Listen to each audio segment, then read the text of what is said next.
warahmatullahi wabarakatuh. Sahabat Dentalia, kita jumpa lagi ya. Kali ini saya ingin bahas topik yang sering ditanyakan oleh beberapa pasien, itu tentang sakit gigi atau gigi berlubang.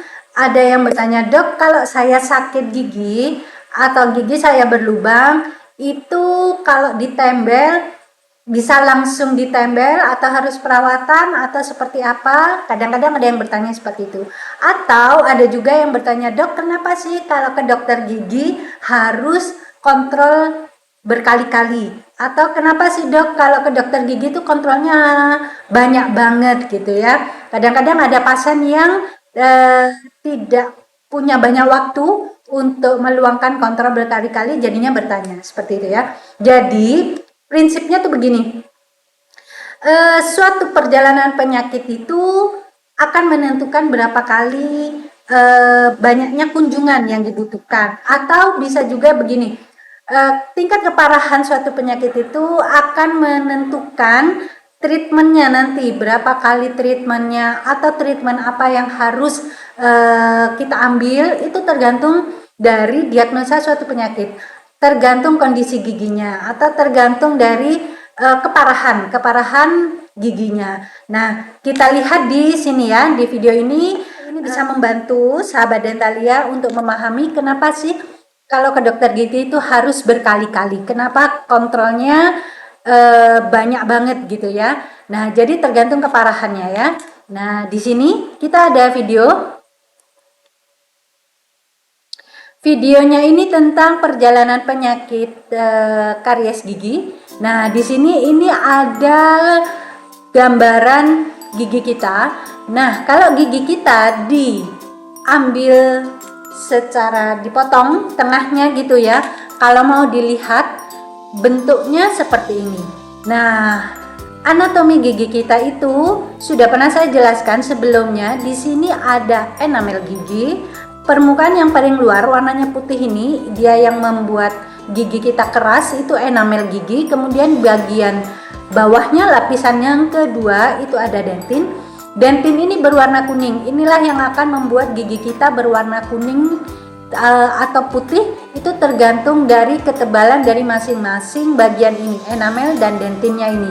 Nah, kemudian di lapisan yang ketiga ini ada rongga pulpa. Rongga pulpa ini rongga suatu ruangan di dalam gigi yang isinya pembuluh darah dan saraf. Di situ kaya dengan pembuluh darah dan saraf. Karena itu pada masa-masa masih kecil, masih balita atau masih anak-anak, ruang sarafnya ini sangat lebar. Dentin dan enamelnya dalam proses perkembangannya dia lebih tipis daripada orang dewasa. Karena itu pada anak-anak dia lebih sensitif dan lebih cepat terjadinya penyebaran penyakitnya. Karena itu pada anak-anak, kenapa gigi anak-anak lebih cepat dan lebih rentan terjadi karies? Karena ini ya, dan lebih sensitif pada anak-anak karena ruang pulpanya, ruang sarafnya dia lebih lebar, lebih tipis jaringan kerasnya. Nah, pada rongga pulpa ini dialah yang akan memberikan respon atau yang akan menjawab dari beberapa rangsangan yang diterima oleh gigi. Rasa sakit di situ muncul karena ruang pulpanya dia sudah sensitif, ruang sarafnya dia sudah sensitif. Kemudian ini ada tulang dari gigi disanggah atau disupport di jaringan penyanggahnya, itu salah satunya adalah gigi dan gusi ini di sekitar gigi.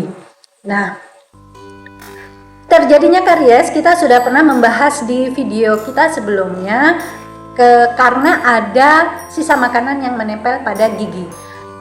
Dan sisa makanan yang menempel pada gigi itu dialah yang akan menyebabkan gigi menjadi asam. Dan asamnya itulah yang akan membuat gigi kita menjadi berlubang karena struktur giginya sudah rapuh karena asam tadi yang dihasilkan oleh bakteri.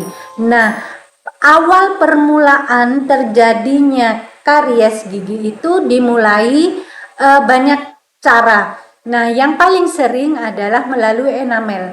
Permukaan luar gigi ini kemudian dia menyebar ke dalam dentin jika tidak segera diatasi.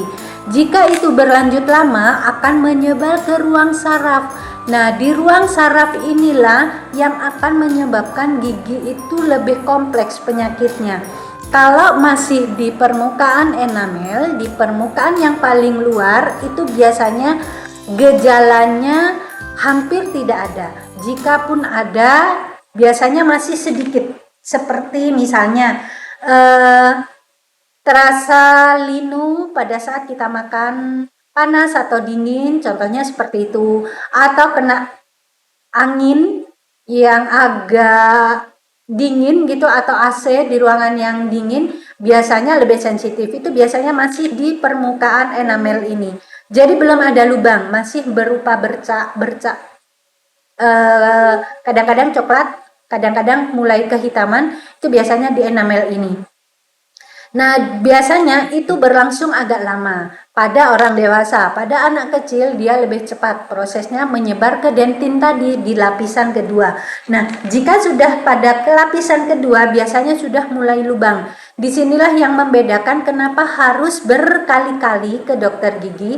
Kalau lubangnya masih di permukaan enamel, satu kali kunjungan bisa langsung ditempel, bisa langsung ditutup ya. Jadi dibersihkan sedikit, ada kalanya dibersihkannya tidak usah pakai bor, hanya pakai dengan hand instrument, dibersihkan dengan instrumen manual, itu bisa dibersihkan jaringan yang sudah terinfeksi.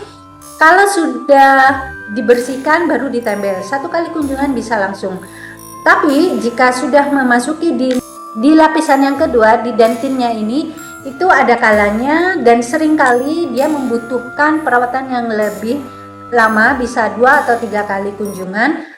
Kenapa? Karena di jaringan ini sudah lebih dalam, dan itu untuk membersihkannya giginya ini biasanya membutuhkan dibor, kemudian dibersihkan, disterilkan ruangannya itu, dan ditutup sementara, tembelan sementara. Nah, tembelan sementara itu sifatnya masih sementara. Itu harus kontrol lagi ke dokter gigi karena sifatnya masih sementara dan lebih lunak dan lebih mudah lepas kalau kena makanan. Gejala pada karies yang dentin ini biasanya dia sakit jika kemasukan makanan. Karena apa? Karena di dentin ini jaringan yang sehat ya. Pada dentin ini sudah lebih dekat ke ruang saraf. Ruang saraf inilah yang tempatnya saraf tadi untuk menerima rangsangan ya. Kalau sudah lubangnya lebih dalam lagi, walaupun di dentin, tapi di lapisan yang mendekati ruang saraf, dia lebih sakit lagi. Jadi ada makanan yang masuk, dia lebih sensitif, lebih sakit. Biasanya keluhannya sakit pada saat makan, atau sakitnya setelah makan karena masih ada sisa makanan di dalam, tidak bisa dibersihkan dengan tuntas, itu biasanya menyebabkan sakit. Sakitnya ini bisa karena benturan fisiknya, sisa makanan atau makanan tadi menyentuh dentin yang ada saraf-sarafnya tadi, otomatis dia bikin sakit. Atau yang kedua, jika sisa makanan itu menempel lama di ruang dentin tadi, dia akan mengalami pembusukan. Pembusukannya itu disebabkan karena adanya bakteri atau kuman yang datang ke ruang kavitasnya tadi, ruang yang berlubang tadi, dia menyebabkan pembusukan. Dan bakterinya itulah yang akan menghasilkan zat-zat atau zat-zat kimia yang menyebabkan rasa sakit kepada gigi tadi. Nah, itu kenapa harus kontrol berkali-kali ke dokter gigi, karena infeksinya sudah lebih meluas. Kemudian jika yang di daerah dentin itu tidak teratasi, dia akan meneruskan rangsangannya atau perluasan penyakitnya itu ke dalam ruang pulpa, sehingga ruang pulpanya dia terbuka. Karena terbuka, otomatis saraf dan pembuluh darah di situ dia akan memberikan respon yang lebih sensitif. Jadi dia lebih mudah sakit, dan kadang-kadang sakitnya itu spontan, artinya sakitnya tidak ada rangsangan apa-apa, dia tiba-tiba sakit. Biasanya diam-diam saja gini sakit, atau sedang tidur dia sakit, dan sakitnya biasanya luar biasa, kadang-kadang sampai ada yang mengeluh kepala, pusing, apa segala macam, tidak bisa tidur seperti itu ya.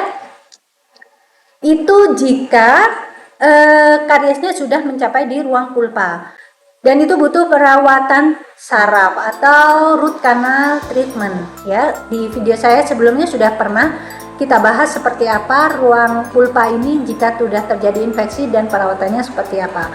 Nah, jika sudah perawatan ke ruang saraf ini, dia butuh perawatan yang lebih banyak karena lebih banyak obat yang dibutuhkan untuk menyeterilkan, membersihkan ruangan-ruangan yang di dalam sarafnya ini, di dalam ruang akarnya tadi. Tidak hanya di ruang pulpanya aja, tapi masuk ke saluran akarnya. Nah, ini butuh waktu yang lebih lama, otomatis kunjungannya pun akan lebih lama. Itulah yang membuat dokter harus memutuskan berapa kali kunjungan yang bisa dilakukan. Tapi di sini jumlah kunjungan tadi tiap orang tidak sama walaupun dengan diagnosa yang sama. Karena proses penyembuhan setiap orang pun juga akan berbeda. Tergantung respon tubuh kita untuk memblokir kuman-kuman tadi. Jika daya tahan tubuhnya baik, akan lebih cepat untuk pulih dan akan butuh waktu yang lebih sedikit untuk melakukan perawatan atau tindakan. Begitu juga sebaliknya, hal-hal yang di sekitar rongga mulut itu juga akan mempengaruhi. Contohnya oral hygiene-nya. Jika oral hygiene-nya baik, dia akan lebih bersih dan akan lebih cepat mendukung proses penyembuhan gigi tadi yang berlubang. Kalau oral hygiene-nya jelek, biasanya butuh waktu lebih lama untuk penyembuhannya. Jadi seperti itu ya, sahabat Dentalia. Dan jika di ruang saraf ini tidak teratasi atau dibiarkan atau drop out, sudah perawatan tapi tidak sampai tuntas, biasanya ini akan berlanjut sampai ke ujung akar gigi.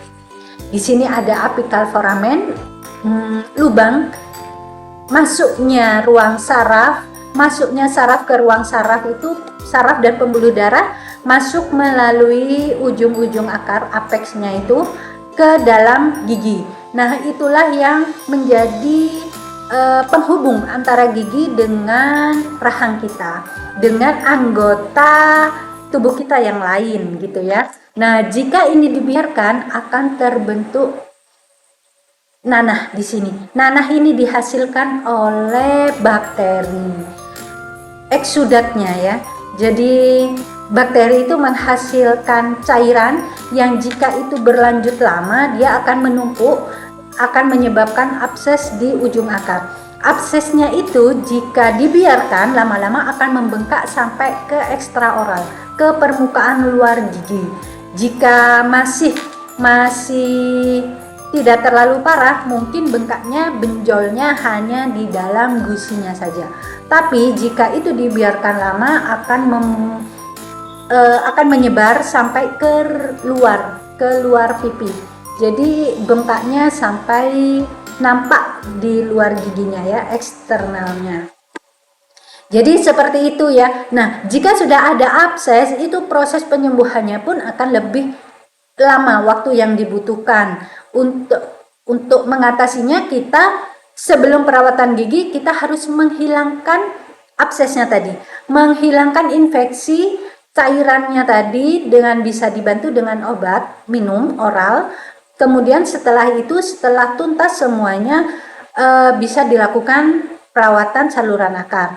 Tapi jika dengan obat atau sudah sangat parah, itu dibutuhkan pembedahan untuk mengeluarkan nanah tadi supaya lebih cepat. Dilakukan insisi atau membuat saluran drainase untuk mengeluarkan absesnya tadi, mengeluarkan pus, mengeluarkan nanahnya tadi ya. Atau bisa juga tidak dilakukan insisi, tidak dilakukan pembedahan pada jaringan lunaknya, pada pipinya atau gusinya. Bisa juga dilakukan open bore, jadi giginya dibuka lebih lebar untuk mengeluarkan cairannya tadi dan gas yang dihasilkan. Cairan dan gas itulah yang membuat sakit banget karena dia akan menekan saraf di saluran akar dan saraf-saraf di sekitar rahang kita. Itulah yang akan menyebabkan rasa sakit yang luar biasa. Jika sudah dilakukan drainase itu, sudah bersih melalui ronsen juga bisa dilihat. Kalau sudah bersih baru kita lakukan perawatan saluran akar, dan jika itu sudah selesai barulah kita tutup lubangnya tadi. Dan menutupnya, restorasinya ini banyak macamnya, bisa dilakukan penambalan biasa atau maupun dengan crown seperti itu ya sahabat Dentalia. Nah, itulah kenapa ke dokter gigi harus berkali-kali, dan banyaknya perawatan itu kita tidak bisa memastikan secara pasti. Kita hanya berdasarkan pengalaman dari pasien-pasien yang sebelumnya atau berdasarkan penelitian-penelitian bahwa jika kasusnya seperti ini kita butuh 2 atau 3 kali kunjungan seperti itu. Atau jika sampai abses mungkin bisa sampai 5 atau 7 kali kunjungan atau bahkan lebih. Itu semua tergantung dari keparahan dan respon tubuh kita untuk menerima pengobatan. Jadi seperti itu ya sahabat Dentalia. Sudah terjawab ya kenapa ke dokter gigi harus berkali-kali seperti itu ya.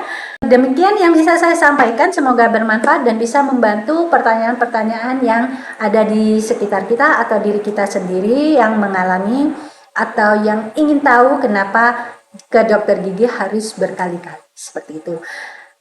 Mohon maaf jika ada kekurangan dan kesalahan, silahkan ketik komentar Anda di sini. Jika ada pertanyaan atau ingin menambahkan informasi, silahkan tambahkan di kolom informasi. Semua pertanyaan insya Allah akan saya sempatkan untuk dijawab.